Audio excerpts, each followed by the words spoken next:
e de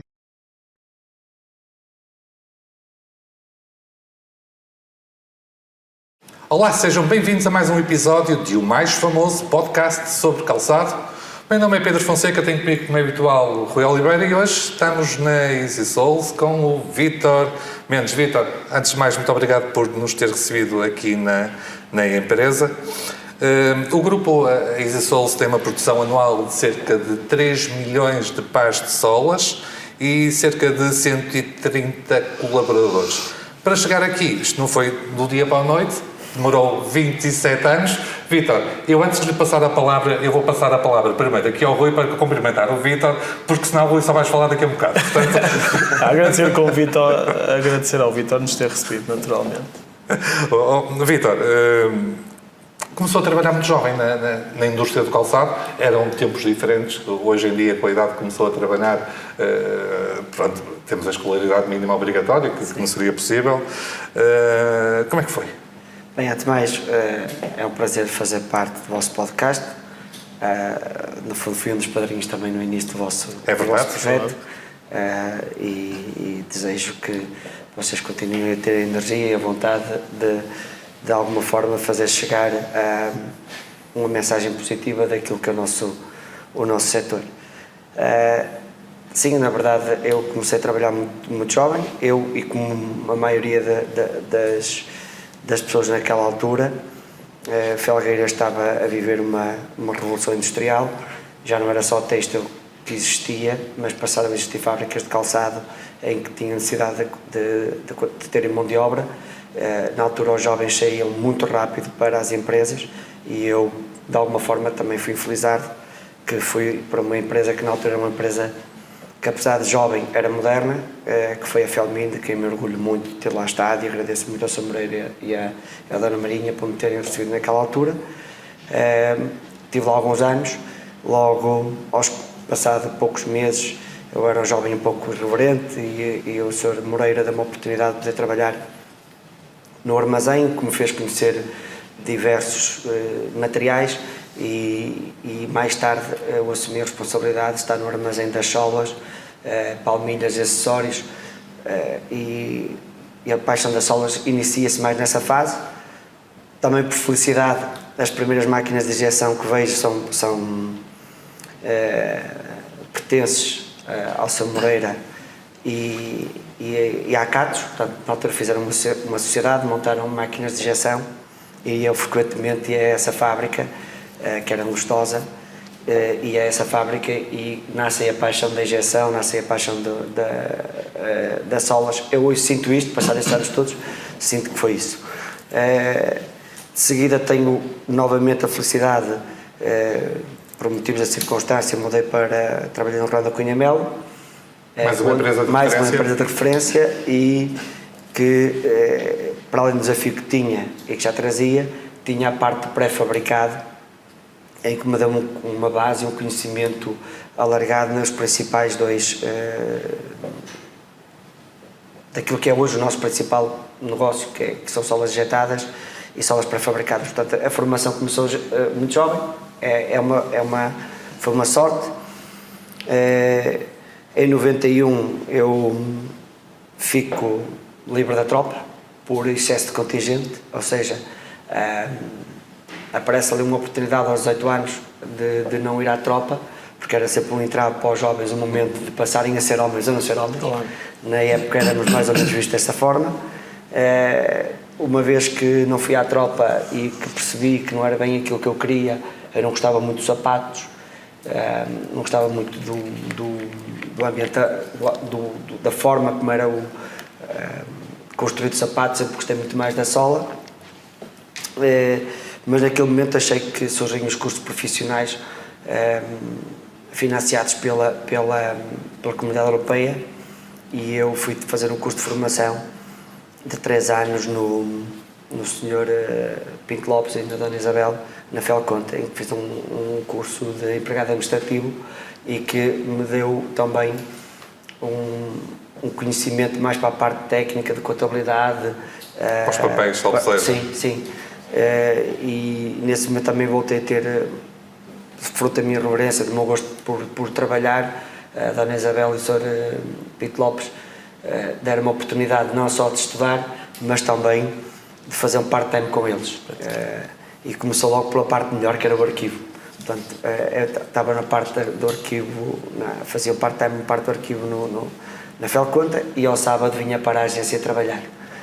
O conjunto da bolsa de formação, que embora na época a gente, até porque como jovem tinha um ordenado simpático para a época, mas havia mais esse acumular, com a bolsa de formação e com o part-time, me pediu, foi possível estar ali um período de 3 anos em que eu consegui sobreviver, porque na altura eu já tinha o meu carro com o meu dinheiro, a minha CF17 com o meu dinheiro, desde trabalhar desde os 14 anos.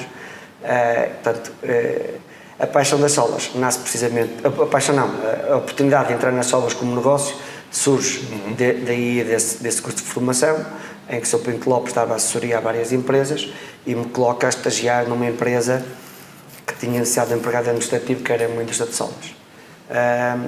O mundo tem destas coisas, e depois também tinha a outra vertente de que eu tinha um conhecimento muito próximo do Sr. Jorge, que era o dono dessa empresa, e por sinal também mais tarde tive uma relação de namoro com a filha dele, havia uma relação de proximidade.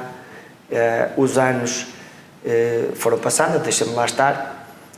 Sempre fui uma pessoa um bocadinho mais irreverente, mais ambiciosa do que aquilo que se fazia na altura. É uma época que nos anos 96 há o problema da Rússia, em que a Rússia deixa de pagar, as pessoas começam a ficar com muito medo, começam a ter muitas dificuldades, fecharam muitas empresas, fecham muitos agentes, as fábricas começaram a não ter liquidez. Há ali uma transformação parecida com a de hoje, também em termos de inflação, o aumento de matérias-primas, e o Sr. Jorge, na altura, estava a tomar a decisão de fazer uma reestruturação, e eu dizia-lhe que gostava de fazer uma reestruturação acompanhado com ele e de darmos início a um novo projeto em que eu pudesse estar incluído, em que nós dois chegámos à conclusão que era impossível nós continuarmos porque havia uma relação familiar, e então chegámos ao acordo de que eu seguia o meu caminho sem fazer concorrência ao Sr. Jorge, e o Sr. Jorge seguia o caminho dele. E assim foi. Que tinha na altura, Vitor? Lembra-se mais ou menos? 23 anos, 23 anos quando começámos a conversar sobre isso, e iniciei com 24. Isso é muito jovem mesmo. Não era porque... Já mesmo para a altura era muito novo. Nós tínhamos 10 anos de experiência de trabalho. Sim. Eu também tinha a parte do associativismo, que era uma parte que eu gostava muito de fazer, portanto tinha o associativismo puro, desde fazer parte do grupo de jovens marianos vicentinos, de podermos de colaborar nos expeditórios da Caritas, portanto havia uma envolvência e um conhecimento também que me deixava mais confortável. E quando se toma a decisão de iniciar o projeto, era um projeto pequeno, era um projeto que inicia com 3 pessoas, a trabalharmos 24 horas por dia com uma máquina nacional, e com algumas poupanças minhas e com a ajuda e com o suporte dos pais, dos meus pais, sim. A família. Os primeiros anos são sempre muito complicados em qualquer negócio, ainda por cima imagino com essa idade. Vitor, mas passado 27 anos, portanto, na altura era muito trabalho mesmo, eu imagino que o Vitor trabalhava sol a sol. Não dormia-se dia sim, dia não. Dormia-se dia sim, dia não. E descansava-se alguma coisa pelo meio. Complicadas. Neste momento, passado 27 anos, onde é que se sente mais confortável? Na fábrica, na produção ou no escritório? Hoje se calhar nem numa coisa nem noutra. Não, eu confesso que sou um apaixonado pelo chão de fábrica, sim, mas hoje onde eu me divirto mais e considero que sou mais útil é na parte do desenvolvimento, na parte técnica. Apesar de ter vários colaboradores que me dão esse apoio já há diversos anos, é a parte onde eu gosto mais de estar, eu gosto de estar mais envolvido, porque hoje a produção traz muita pressão e depois deixa retira-te tempo de tu te focares naquilo que são os pontos podem ser os pontos mais fortes da empresa. Rui, vou-te passar a palavra para te falares um bocadinho também. Estás aqui para teres que falar qualquer coisa. Isto mesmo hoje em dia, tipo, 24 anos abrir uma empresa, na altura ainda pequenina, não é para todos. Não é para todos e conhecendo a história... A minha foi aos 40 anos, portanto. Conhecendo a história do Vítor e conhecendo a história da Easy, naturalmente que não foi um negócio que tenha sido fácil de desenvolver, de raiz. Independentemente da questão da experiência, estamos a falar provavelmente de um período de tempo onde o conhecimento técnico da indústria das solas ainda não era aquele que existe hoje em dia. Portanto, estamos a falar que eventualmente ao nível dos profissionais o Vítor teve que instruir, educar, até resgatar alguns desses profissionais, provavelmente de fábricas. Sim, nesse aspecto também voltei a ter sorte, porque eu sempre acreditei naqueles que eram mais fracos e havia um período em que aqueles que ficavam desempregados foi esses que eu acolhi. E na altura os meus primeiros 2 funcionários tinham sido de uma fábrica já antes de trabalhar, e um deles era coveiro, como em part-time. Então,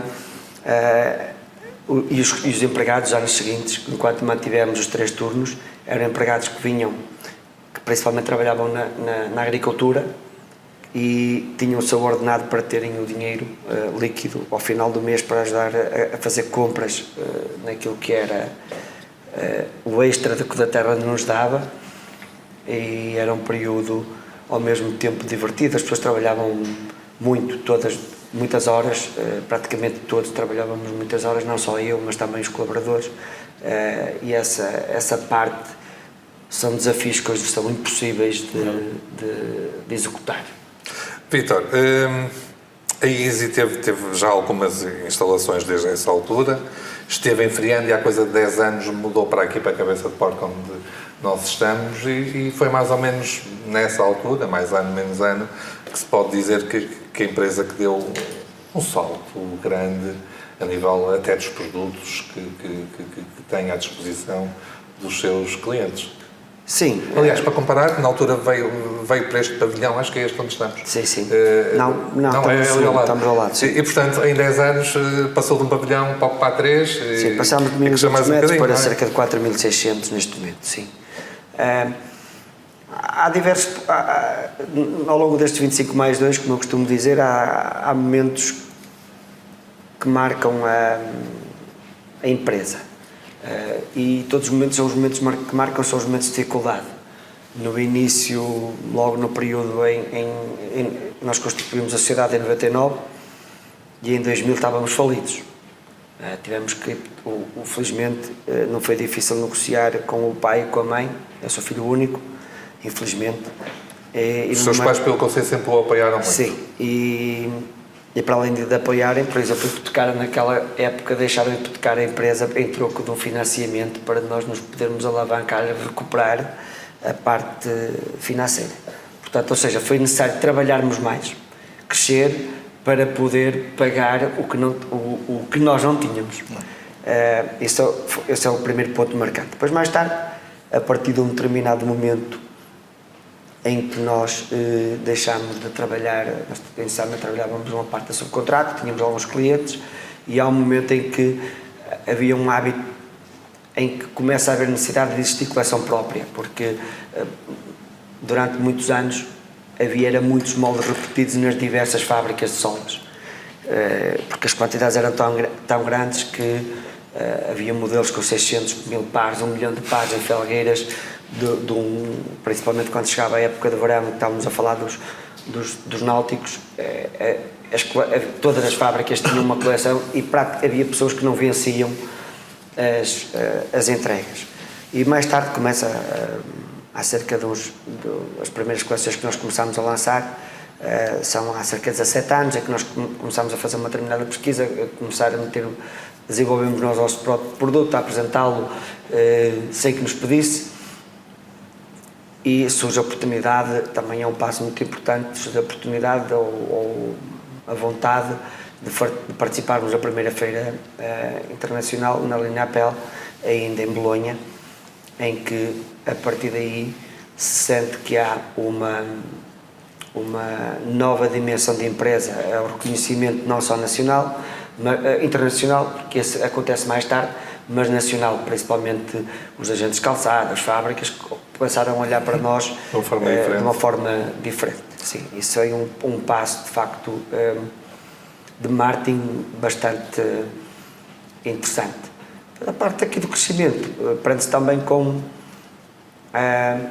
quando nós queremos ter uma empresa em que tem o design, que tem a modulação, que tem o setor das amostras, independente do setor da produção, desde a classificação, produção, acabamento, logística, áreas comerciais. A partir do momento que nós queremos ter esses setores, somos obrigados a criar uma determinada dimensão para poder diluir esse custo e esse investimento. E de facto, quando viemos para cá há 10 anos, não foi só investimento na parte das instalações, também das pessoas. E da parte produtiva. E foram em 2 campos e hoje continua. Foi dar melhores condições aos nossos colaboradores, claro, fossem elas de estrutura, salariais e ao mesmo tempo a nível de equipamentos. Nós hoje, das nossas máquinas de injeção, aqui na ISI, das que nós iniciámos, não existe nenhuma. Nós, desde aí para cá, fizemos uma revolução muito grande naquilo que foi o equipamento, já com base também no pensamento da sustentabilidade, com menos consumo de energia, mais rapidez e melhor qualidade. Portanto, também teve sempre interesse no nosso processo de crescimento. Rui, a indústria de solas portuguesa tem aqui uma boa meia dúzia de empresas que dão cartas, não só em Portugal, mas também, pelo menos na Europa, que dão cartas. E esta competição, que eu espero que seja saudável, não estou no meio, mas espero que seja saudável, faz com que acabe por haver muita inovação ao nível dos produtos, ao nível dos designs, ao nível das matérias usadas nas solas, mais do que nos outros componentes de calçado. Concordas? Sim, sem dúvida, mas para recuperar aqui um pouco aquilo que o Vítor estava a dizer, torna-se até paradigmático compreender que durante aquele período em que havia a necessidade de, digamos assim, desenvolver e de aumentar a capacidade, porque eu admito, Vítor, se estiver errado, que naquele período em que se dá o salto em que a Easy, provavelmente ali no finais dos anos 90, é que começa a haver a necessidade também de uma produção em maior escala, com o aparecimento também de muito mais fábricas, tirando aquelas que são aqueles ícones, os históricos que iniciaram, mas depois há ali uma fase em que há uma expansão. É mais à frente um bocadinho.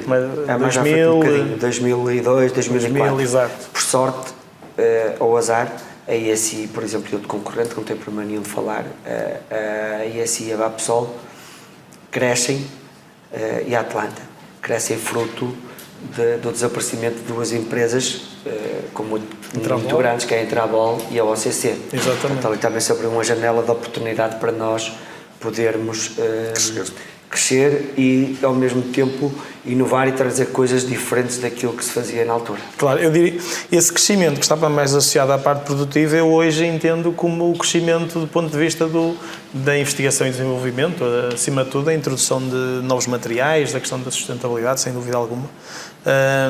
Mas não há dúvida nenhuma que a indústria de solas em Portugal, no meu entender, pelo menos na minha opinião, foi das que mais se desenvolveu. Acho que é daqueles componentes que temos atualmente que tem um valor acrescentado maior no que comporta não só a investigação, ao desenvolvimento, aos materiais utilizados, mas também à eficiência e à forma como hoje em dia as solas são trabalhadas e projetadas, nomeadamente do ponto de vista da industrialização. Como o Vítor estava a dizer, estamos a falar de máquinas que têm investimentos de milhões de euros. Estamos a falar de máquinas que também têm uma tiragem de produção grande. Estamos a falar principalmente de injeção em TRs, por exemplo. Mas estamos a falar de uma indústria que se reinventou face àquilo que foi também a competitividade internacional que existia. Hoje em dia, perguntando ao Vítor, muito provavelmente, a exportação da Easy já tem um peso totalmente diferente daquilo que tinha, se calhar, há 20 anos atrás, onde o mercado interno consumia grande parte dos produtos. Vamos perguntar ao Vítor, a exportação já... A exportação passa a ser uma obrigação. A partir do momento que as empresas tomam a decisão de fazer parte de quadros comunitários, para poder cumprir os objetivos, há uma necessidade de uma obrigação de exportação. Quando fazemos uma coleção própria, em que se gasta 600 mil euros de moldes por ano, se nós conseguirmos, eu estou a falar de coleção própria, porque a fatura anual é maior, nós temos necessidade de encontrar o maior número de parceiros, o maior número de clientes possível, dentro de uma determinada ética, que é aquela que nós usamos. Nós, por exemplo, temos uma decisão que só vendemos à Europa e Marrocos, Tunísia, porque achamos que são países que estão mais ou menos alinhados dentro que é aquele nosso princípio básico de trabalho. Por exemplo, no caso da Índia, nós neste momento, já nunca fiz, é nosso hábito, foi nossa decisão, a decisão é tomada de forma firme, é não vendermos a Índia, não só por ser um concorrente direto, mas também por não jogar o mesmo jogo que nós. O que é que eu quero dizer com isto? Se nós para importar ou exportar temos taxas, se para importar eles não têm, não faz sentido nós estarmos a alimentar aquilo que é o nosso desenvolvimento e desgastar as nossas equipas para depois não servir bem os europeus. Quando eu falo dos europeus, hoje para nós podemos estar a exportar para a Europa e temos uma porcentagem que chega quase aos 20%, mas acontece muitas vezes isto: o mesmo produto que vai daqui para a Itália, o mesmo produto que vai daqui para a Albânia ou daqui para a Roménia, que são nomes que as pessoas países que as pessoas não gostam de ouvir falar, é muito importante. Porquê? Porque essas produções também parte são feitas em Portugal. Ou parte daquilo que é feito em Espanha também é feito em Portugal. Ou seja, o custo de desenvolvimento da coleção, podemos estar a falar de 7 mil, 8, 10, 12, 15 mil euros, ao estar a exportar para mais do que um país e que cada um esteja a fazer o seu produto e que tenha a sua identidade, que acontece muitas vezes que, um exemplo, Portugal pode estar a fazer um sapato com uma determinada pele que nós trabalhamos melhor, Itália pode estar a fazer uma com um acabamento mais específico e Espanha pode estar a fazer um loafer que tem mais toque. Claro. Portanto, isto vai depender depois da marca com que está a fazer o desenvolvimento, porque esse processo hoje em dia da exportação não é só a exportação direta de um par de solas, mas é o trabalho que nós fazemos diretamente com os compradores de sapatos, que eu acho que, e com todo o respeito que tenho pelos nossos clientes, parceiros, hoje em dia passa a ideia de que os homens das solas é que têm uma decisão grande no negócio. É óbvio que têm. E têm porquê? Porque foram também muito arrojados, investiram muito $1 milhão e a necessidade puxa o ir buscar, atrair clientes que estão a produzir noutros países, que possam produzir em Portugal, e ao trazermos o negócio das solas, muitas vezes vem a rastro também o negócio dos sapatos. Da fabricação. Dos sapatos. Vítor, vocês já devem estar a preparar, no gestão, devem começar muito em breve, digo eu, a próxima coleção inverno de 2025. Eu quero fazer uma pergunta, mas nem sei muito bem que pergunta é que quero fazer. Não sei se lhe quero perguntar como é que é o vosso processo de criação de uma nova coleção, ou como é que conseguem criar uma coleção com mais de 1 ano e meio de distância, sem ir ao bruxo. Bem, como é que conseguem antever isso?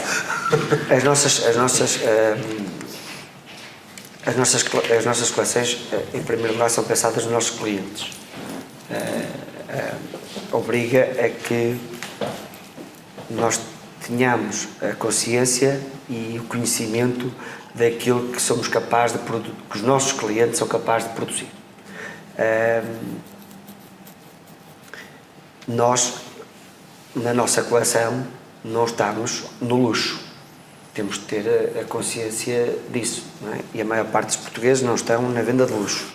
Não estando na venda de luxo, tudo aquilo que anda à nossa volta, tudo que são marcas de luxo ou influencers, passa por nós conseguirmos interpretar essa comunicação que existe com antecedência e depois aí vir a nossa parte técnica, de perceber quais são as melhores plantas, as melhores formas, o toque, o acessório que lhe queremos colocar no produto e evoluir aquilo que são os diferentes conceitos de produção. Podemos estar a falar em desportivos, podemos estar a falar em casuais, podemos estar a falar de um produto para botas. Portanto, tem que haver essa leitura, a equipa tem que reunir, abrir a leitura. Nem todos os produtos, aquilo que apresentámos na época seguinte, são novos. Muitas vezes nós introduzimos novos materiais, novas cores, novos acabamentos, novos detalhes na coleção feita da época anterior, até porque é necessário tirar rentabilidade.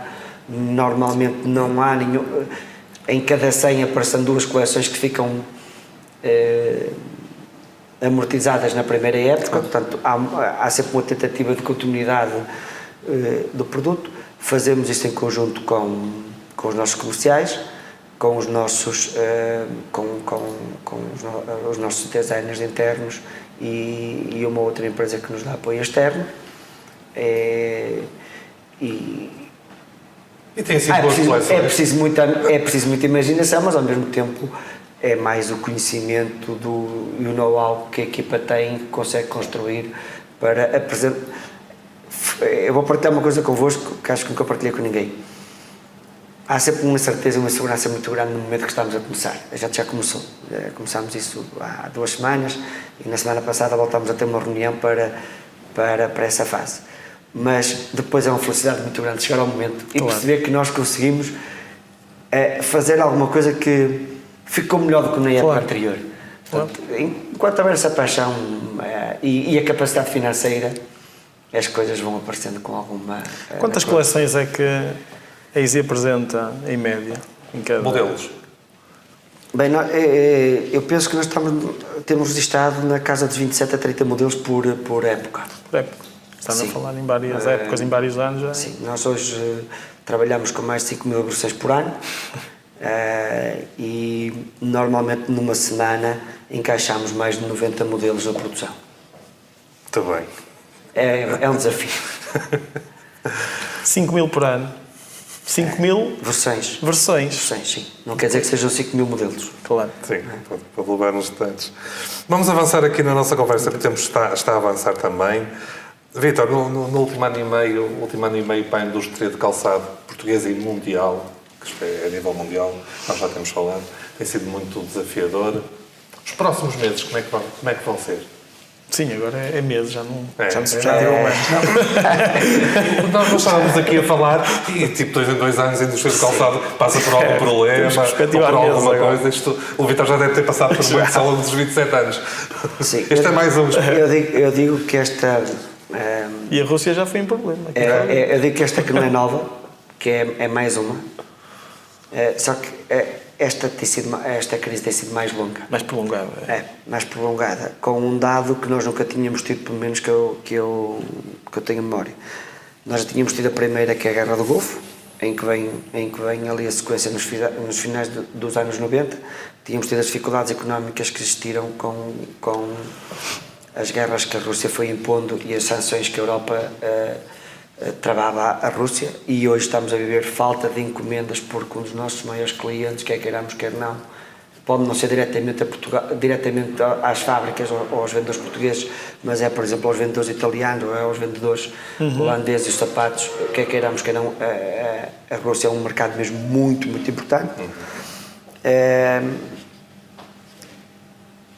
Isto não é uma crise, é uma mudança, é a minha opinião muito pessoal, porque tem 2 vertentes. Tem a vertente de termos uma guerra na Europa, mas há a vertente da mudança de consumo e dos hábitos de consumo pelas novas gerações. As pessoas não são tão formais como eram, não dão o valor, em determinadas idades, não dão o valor que um sapato merece ou que uma sola merece. Só mais tarde, com a experiência de vida, é que começam a perceber que têm que ter um pouco mais cuidado com os pés, ou têm um pouco cuidado com aquilo que calçam, porque está a suportar todo o seu peso, sejas magro, sejas mais forte. E fazer projeções, eu acho que não é o momento. O momento é de ter a capacidade de adaptação. Refletir e responder. Nós temos que nos responder, adaptar muito rápido, responder muito rápido, isso. reagir àquilo que está a acontecer. Caso contrário, não se pode continuar a investir tal como temos vindo a fazer, mas eu acho que a palavra-chave está em capacidade de adaptação a cada momento, a cada semana, a cada mês que nós estamos a viver. Rui, concordas que há uma mudança também nos hábitos de consumo? Eu estive a ler um estudo feito na França, que foi publicado há coisa de um mês, que os franceses dizem que o preço ideal para comprarem um par de sapatos anda à volta dos 85 euros, ou coisa que vale.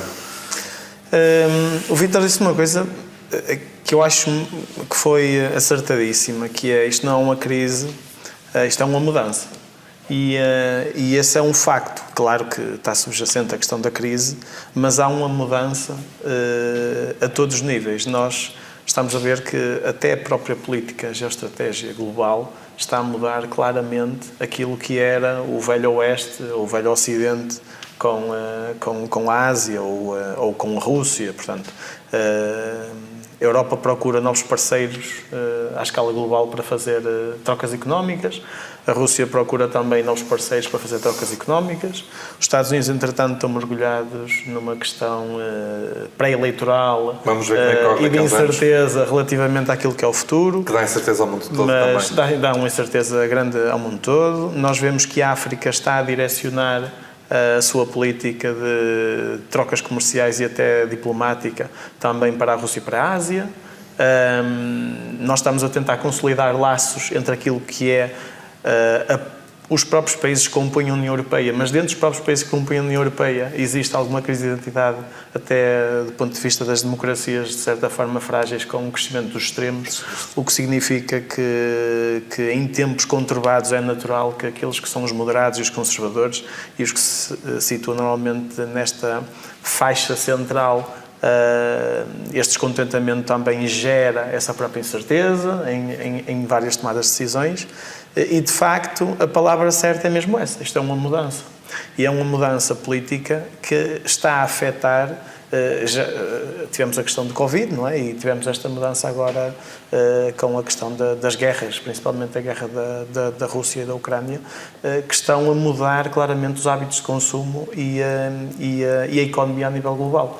Eu vi as previsões mais recentes do Banco Central Europeu, e estamos a falar também de previsões do FMI e da Comissão Europeia, onde este ano será um ano de relativa estabilização, na casa dos 0,7, 0,8. No próximo ano, talvez, a zona euro cresça sensivelmente para 1,3, 1,4, mas ainda são crescimentos muito moderados face àquilo que era a economia. E são crescimentos muito baixos em comparação com os outros blocos com os quais nós concorremos. São crescimentos muito baixos. Isso está a mudar, está a gerar muita incerteza. Eu acho que nesta fase aquilo que são as perspectivas em relação aos próximos meses serão mais de consolidação daquilo que é a atualidade. Portanto, eu diria que não me parece que vão haver grandes diferenças face àquilo que nós já estamos a viver. Portanto, e como o Vítor disse, e bem, nós temos que ser capazes de ser muito ágeis, muito versáteis, de responder muito rápido aos desafios que nos são colocados. Hoje em dia exige-se muito mais aos órgãos de gestão das empresas que estejam mais atentos e que sejam mais responsivos do que aquilo que eram há uns anos atrás, porque há uns anos atrás estávamos a falar de questões de produção, produtividade, eventualmente de alguma competitividade a nível de preço, mas hoje em dia já não é suficiente. Portanto, hoje em dia já estamos a falar que já existe uma componente estratégica, a própria estratégia do negócio, a questão da agilidade e da versatilidade de produção, poder conferir um valor acrescentado face àquilo que é a atualidade. Portanto, o Vítor falava que faziam 600 mil pares, 1 milhão de pares de solas, numa sola, não é? Um grupo. Hoje em dia isso não acontece. Hoje em dia as empresas têm que estar vocacionadas para servir mais rápido, num mais curto espaço de tempo, e naturalmente serem versáteis ao nível do produto. E é isso que fica como valor acrescentado das empresas portuguesas. Portanto, é aí que nós podemos competir. É aí que nós podemos competir relativamente... Com pouca rentabilidade. Exatamente. porque a diversidade de produto retira a rentabilidade. Como eu falei com alguém em coleções, já não sei com quem é que foi, em coleções pequeninas, quando vai um sapato para a linha de produção, se for uma coleção pequenina, quando o funcionário já está a ficar habituado àquele modelo, já para-se e começa outro, acaba por nos gerar essa rentabilidade. E é um pouco por aí, mas lá está, temos que conseguir. Vítor, uma última pergunta, porque o tempo já vai largo. Futuro da Easy, como é que vai ser? O futuro da Easy nos últimos 2 anos passa por uma consolidação naquilo que são os nossos principais produtos que é o TPU, o TPE, o TR e a nossa assemblagem. Estamos a preparar, estamos neste momento a implementar um novo layout para nos trazer para ficarmos mais preparados e ter uma maior capacidade de resposta àquilo que são as encomendas mais pequenas. E ter esta agilidade e esta adaptação àquilo que é a realidade, e passa por mantermos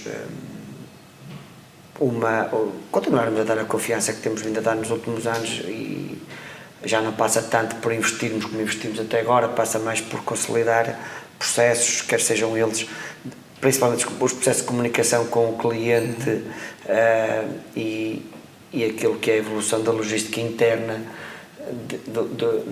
da preparação e execução dos produtos. Muito bem. Rui, vou-te dar a palavra final, porque se não for mais, vais agradecer ao Vítor por nos ter recebido aqui. Não, eu vou fazer minhas as tuas palavras. Não, sem dúvida. O Vítor, aquilo que estava a referir, eu acho que também está subjacente à questão da agressividade comercial, que cada vez é mais necessária. E essa agressividade traz toda uma componente completamente distinta da forma como se faziam os negócios eventualmente no passado. Portanto, a questão da competitividade tem que estar subjacente, e isso é muito claro. Independentemente do segmento que estamos a falar, hoje em dia já assistimos a marcas que têm um preço de venda médio alto, a tentarem negociar preço, portanto, preços a solas, tentar rentabilizar os investimentos da melhor forma. Temos visto atualmente em muitas marcas muitas reestruturações. Essas reestruturações estão a fazer com que muitas daquelas peças com quem se vai desenvolvendo uma relação de confiança e de parceria ao longo do tempo mexam e saiam e acabem por dificultar muito a vida das empresas, em particular daqueles que lidam diretamente com o cliente, porque há que construir depois esse caminho de confiança novamente, e o Vítor sabe que esse é provavelmente um dos fatores cruciais para que o negócio para chegarmos a bom porto a nível de negócio. Portanto, esta relação de confiança e parceria é fundamental, mas dizer que daquilo que conheço e daquilo que tenho visto, e o Vítor personaliza muito bem aquilo que é o esforço, o sucesso, o empenho, a dedicação e, acima de tudo, o arrojo em inovar nesta indústria, numa indústria que muitos já há muitos anos dão por vencida, mas que nós precisamos de muitos Vítors e muitas Easys aqui no concelho, porque temos que continuar a acreditar que isto é aquilo que nós ainda sabemos fazer de melhor e ainda é aquilo que vamos conseguir fazer no futuro. E, portanto, dar os parabéns ao Vítor pelo trabalho que tem feito e a toda a sua equipa na empresa, e agradecer o convite, neste caso agradecer que nos tenha cedido espaço e recebido para estarmos aqui hoje. Vítor, não sei se quer deixar uma última nota final antes de encerrarmos. Acima de tudo, nós temos que agradecer aos colaboradores que existem e a este meio, porque sem colaboradores, sem pessoas, nós vivemos, falando particularmente de Felgueiras, vivemos num concelho em que as pessoas ainda querem alguma coisa mais ou diferente daquilo que querem noutros, e isso para nós é uma palavra muito importante. É muito importante continuarmos a manter e conseguirmos atrair a mão de obra que está presente neste cluster, e nós procuramos e temos que continuar a proporcionar aos colaboradores uma evolução também contínua das melhorias internas e salariais daquilo que é as necessidades do nosso Conselho, porque hoje em dia até o nosso Conselho já deixou de ser um Conselho económico como era um Conselho económico no passado. Hoje viver em Felgueira já é como viver em Guimarães ou como viver na Póvoa de Varzim. Obrigado a vocês pelo convite. Vítor, nós é que agradecemos o facto de nos ter recebido e chegamos ao fim deste episódio do mais famoso podcast sobre calçado. Eu e o Rui estaremos de volta em breve com mais um episódio.